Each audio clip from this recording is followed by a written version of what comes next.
Hey there, this is Caitlin Bandy, and this is my channel, Bandy's Books. Today we're going on a little adventure around the Henderson and Las Vegas areas to check out a few little free libraries. I'm going to be picking out a handful of books from the little free libraries and then giving them a read at home. So we're just headed to our first little free library now, and let's see what they have.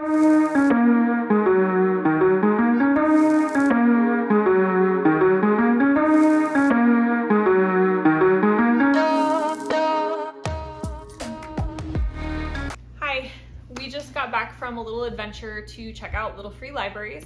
I made it to 6 libraries in total, although I only ended up taking books from 5 of them.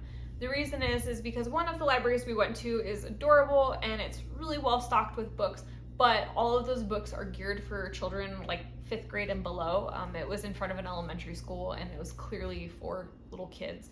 So there's just nothing in there that was, something that I'm going to be reading. But I'm going to give them a shout out anyways and show you guys the library because I think it's super cute and I love that this school is doing this. My first little free library that I stopped at is in a nice little neighborhood here in Henderson, and it is painted a nice peachy color. It's off to the side of somebody's house, kind of at the end of a cul-de-sac. Really nice, quiet neighborhood, and there's quite a few books. The 2 books that I ended up selecting from that little free library are In an Instant by Suzanne Redfearn. This book is about a character named Finn Miller. She's 16 years old when she's in a devastating car accident with 10 other people. They tumble down the side of a mountain and it is a struggle to survive. It sounds like all of the characters are gonna have to make some really, really difficult decisions and that there's a lot of repercussions for those decisions. It sounds like post-accident, her father Jack is looking for revenge. Her best friend Mo is searching for the truth of the story. Her sister Chloe is, wanting to join in the aftermath and kind of wanting to be there. And then her mom, Anne, who is the person that saved everyone, is dealing with survivor's guilt and haunted by her decisions. So Finn needs to move on and she's not sure how to when everyone around her is still falling apart. This sounds really interesting to me. The cover is really pretty. I like a good, survival story. I like a good delving into a character's emotional complexities, trauma, things like that. So I think this would be a good read. The second book that I got from this little free library is called The Scandolous Summer of Sissy LeBlanc, and it's by Lorraine Despres. It's this book right here. And this book is set in Louisiana in 1956, and Sissy LeBlanc is sitting on her front porch wondering if her life is even worth living, basically. She's been living in the small town of Gentry most of her life, and she's trapped in an unhappy marriage that she's been in since she was only 17 years old. She's fed up, she's restless, she wants to have adventures and move on. Little does she know that adventure shows up in the form of her old love, Parker Davidson, who left town 14 years ago without even saying goodbye. But he shows up in her kitchen, and that stirs up a whole bunch of excitement for Sissy, and this is her journey. This is a little bit out of my usual genre of reading. I think I've mentioned in other videos that I don't usually read a lot of romance, but this says that this is also a lot of humor. I enjoy books that are set in Louisiana in particular. I just read Where the Crawdads Sing, and that was, also set in Louisiana. So I'm excited to revisit Louisiana and kind of see what adventures Sissy gets up to. So after the first little free library, we went to the second little free library, and that was the one that turned out to be a kids-only little free library. I'm going to show you a quick clip of it just because it's really cute, and I'm super excited that this school is encouraging kids to read and encouraging the community to be involved in that. So you'll see a clip in just a minute of the little free library and us checking it out. After that, we went to the third little free library, and I was super excited because I found a gem. This is a book that has been on my list of reads for a while. It's a series that I've been kind of putting off starting because I'm one of those crazy people that once I start a series, I have to read the whole series. Even if I don't love the series, I want to know what happens. I need to close out the storylines. So I've been putting this off a little bit, but since I found it in the little free library, I figured that that's a sign that I need to start reading it now. It's missing its dust jacket, but that's okay. This book is Red Queen by Victoria Aveyard, I think her name is. Did I get that right? Yeah, Victoria Aveyard. So this book, if I remember correctly, features a main character named Maven, and Maven is in a community, or living in a society where there's people that have two types of blood. There's silver blood and red blood. And the silver-blooded people are like the royal special people, and the people that are red-blooded are like the normal peasants. And if I remember correctly, the main character Maven has some special abilities that she shouldn't have as a red-blooded character. I forget how exactly they come to be, but I believe that her having those special abilities with the type of blood that she has creates like a stir in the world, because people are like, oh, you don't have to have silver blood to be special, and the silvers are trying to suppress that, and it kind of starts like a war.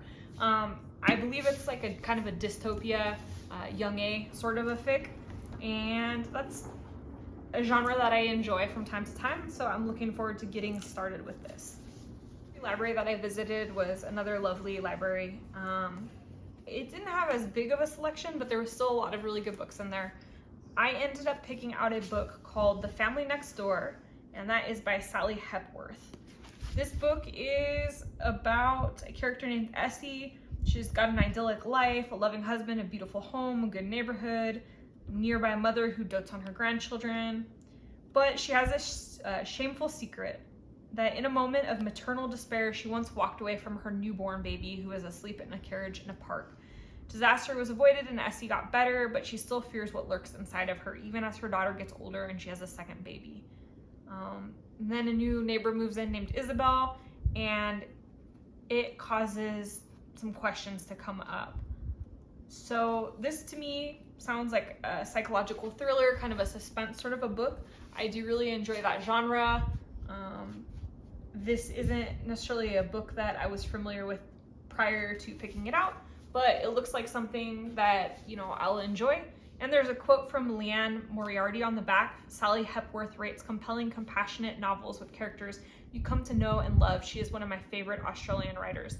So if Leanne Moriarty says she's a good writer, then I think it's worth a check out. The fifth little free library that I went to was lovely.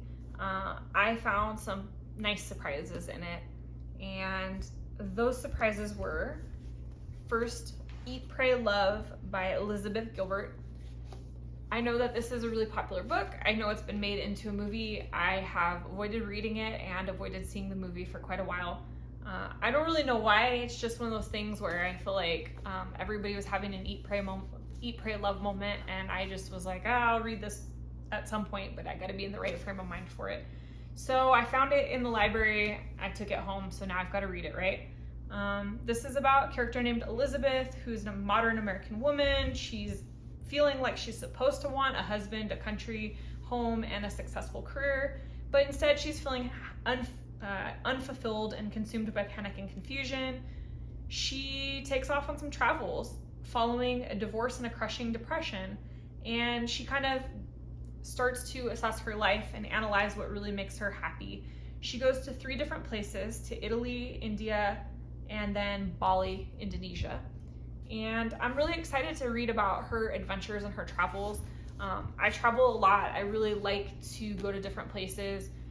So I do understand the character's connection with her travels and her need to get out of her stale, comfortable life and shake things up. I've heard really good things about this from pretty much everyone that's read it, so I'm looking forward to finally getting into it. And then the second thing I found in this little free library was super exciting for me because it's just beautiful. And that is the hardcover copy of Mexican Gothic.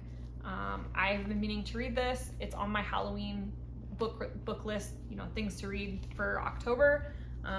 And this beautiful cover and this beautiful hardback copy came home with me. So I'm going to definitely be reading that. And the final little free library that I went to had a great selection of books. It was probably my favorite selection of books overall. All of the libraries had good books, but this one was like probably the most current books and the most, you know, interesting books to me, at least in terms of the style that I usually read. The first book that I got from this little free library is a beast of a book. It is The Last Castle Rock Story, Needful Things by Stephen King. You can see it is a big, hefty, meaty book. I enjoy some of Stephen King's books. I haven't read every single one, but I have enjoyed several of the ones that I have read. This is one that I have not read yet, so it sounded interesting. I thought I'd pick it up. It is a goodbye to Castle Rock, Maine, where Stephen King had written a lot of stories, I guess. Polly Chalmers runs You So and So, and Sheriff Alan Pagborn is in charge of keeping the peace. It's a small town, and Stephen King fans might think they know its secrets pretty well because they've been here before. Leland Gaunt is a stranger, and he calls his shop Needful Things. 11-year-old Brian Rusk is his first customer, and Brian finds just what he wants most of all in the world, a 56 Sandy Koufax baseball card. By the end of the week, Mr. Gaunt's business is fairly booming, and why not? At Needful Things, there's something for everyone. And of course, there's always a price. For Leland Gaunt, the pleasure of doing business lies chiefly in seeing how much people will pay for their most secret dreams and desires. And as Leland Gaunt always points out, at Needful Things, the prices are high indeed. Does that stop people from buying? Has it ever? So this sounds really interesting to me. Like I said, I do enjoy some Stephen King books. This one is a beast of a book, but I am looking forward to reading it. So there's this one. And then the second one that I got from this little free library was one that I was super excited about. Maybe the one that I'm most excited about on the whole list. And that is All the Light We Cannot See by Anthony Doerr. This is also a really nice hardcover edition of it. It's in beautiful shape. And I've heard nothing but good things about this book. I've had it on my library holds list for a long time, and I'm still like 2 or 3 months away from being able to get it on my library. It is about Marie Laure, and she lives with her father in Paris near the Museum of Natural History. When she's 6, Marie Laure goes blind, and her father builds a perfect miniature of their neighborhood so she can memorize it. When she's 12, the Nazis occupy Paris, and father and daughter flee to the walled city of Saint Malo, where Marie Laure's reclusive great uncle lives in a tall house by the sea. With them, they carry what might be the museum's most valuable and dangerous jewel. In a mining town in Germany, the orphan Werner grows up with his younger sister, enchanted by a crude radio they find. Werner becomes an expert at building and fixing these crucial new instruments, a talent that wins him a place at a brutal academy for Hitler Youth, then a special assignment to track the resistance. More and more aware of what the human cost of his intelligence, Werner travels through the heart of the war and finally into Saint Malo, where his story and Marie Laure's converge. I have heard that this book is excellent.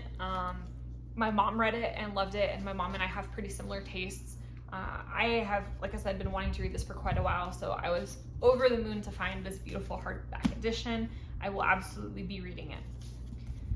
So those are the books that I found at the little free libraries today. I want to take a moment to thank everyone that's putting up little free libraries. I think it's the coolest thing ever. My mom actually has one at her home in San Diego, and her enthusiasm and excitement for putting books out there and decorating it and putting all sorts of cool little bags and treats and things like that really got me interested in the little free libraries. And so now that I know about them, I am going to be trying to check out more and more of them here in Las Vegas.